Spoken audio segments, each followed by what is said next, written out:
George Russell produced a stunning lap to claim pole position for the Vegas Grand Prix as Max Verstappen boosted his chances of seeing the World Championship, beating Lando Norris. After Mercedes had topped all three practice sessions at the stunning street circuit, Russell maintained the Silver Arrow's impressive pace to edge out Ferrari's Carlos Sainz by almost a tenth of a second. Pierre Gasly took a shock third for Alpine as the rapidly improving surface created unpredictable results in the closing stages, with Ferrari Charles Leclerc fourth. Red Bull's Max Verstappen, who considered fourth successive driver's title by finishing ahead of Norris in the race, edged him out, finishing a place ahead of the McLaren in fifth. Norris must gain 3 points on Verstappen to ensure the title continues to penultimate round of the season in Qatar. Lewis Hamilton appeared to have his teammate George Russell after a really good effort in Q2, but missed both of his flying laps in Q3 and will start 10th. Tsunoda impressed to beat Norris McLaren teammate Oscar Piastri to 7th, while Hulkenberg was 9th for Haas. Sergio Perez qualifying struggles continued as the under pressure Red Bull driver was knocked out in Q1 for the fifth time this season, while Williams' Franco Colapinto has been touted as a possible replacement for Perez if Red Bull decide to make a change, potentially harmed his hopes by crashing heavily at the end of Q2 in an incident causing a 20-minute delay. But since claiming 3 victories in 4 races before the summer break, Mercedes has struggled to compete for podiums, and therefore it came as quite a significant surprise when they topped all 3 practice sessions under the lights of Vegas. However, they've often been competitive in practice before falling away when it matters, so doubt remained even as Russell topped Q1 before Hamilton went fast in Q2. Hamilton, who has struggled badly in qualifying this season, blew his first fine lap by locking up and ruining that set of tyres, then having limited his opportunity to assess the track conditions after the delay for Colapinto's crash. The 7-time champ made another error with his final chance to settle that and finish 15 seconds off the pace. Russell produced a fine flying lap in Q3 to go fastest, but also made an error by brushing a barrier and damaging his front wing to the point it needed changing. By the time Mercedes had carried out repairs, it was touch and go for Russell to make it to the line before the checker flag, but he did so and took full advantage, having the best of the improving track conditions to edge out Sainz. It's incredible to be back on pole. We have been so quick all weekend, said Russell. I knew it was coming in Q3, and it's the one that counts, but it didn't matter what happened before that.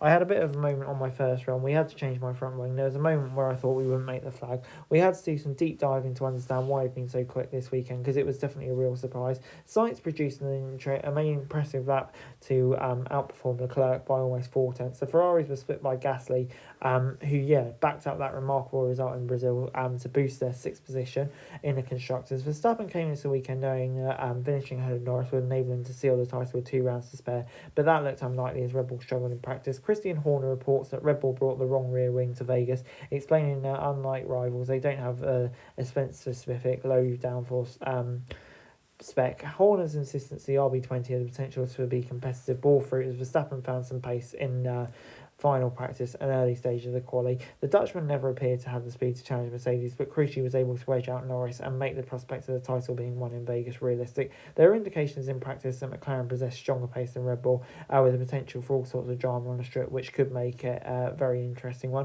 We tried to do the best we could. We worked well together. We took a lot of things in different directions, Verstappen said. I think we did well enough, but was clearly not happy to not be in the fight for the pole. We're still in front of McLaren, which is a bit of a surprise, but I'm quite happy with my qualifying laps and how they went. McLaren's disappointing Ferrari performance will also boost Ferrari just 36 points in the Constructors' Championship, and they'll definitely be starting to believe. And before I go, let me run you through the qualifying results. Russell coming out on top. Great job from him. Delivered when he needs to in Q3, and it's a big one for him. But Sainz second, I think he'll be pretty pleased with that. Puts him in a very good position for tomorrow, ahead of Leclerc as well. Comfortably outperforming Gasly. Where did that come from?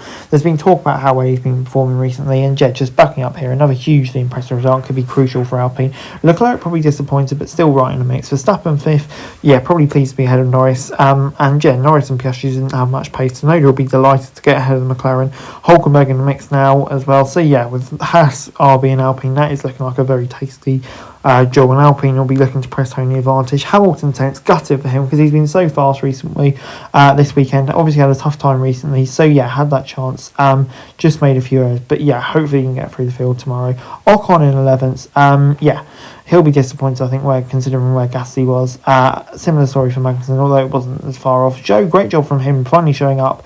Colapinto as well. I don't think crashing so heavily is going to do him a lot of favours when he's searching for a seat. Lawson just didn't quite have the pace for him, which was frustrating. Perez, are we even surprised anymore. It's just not a lot really to say about him. Albon slow, and then Aston Martin's struggling so bad. Bottas, I don't think it really matters anyway with his penalty, but Aston Martin, that fall off even from where they were at the beginning of the year is just pretty insane.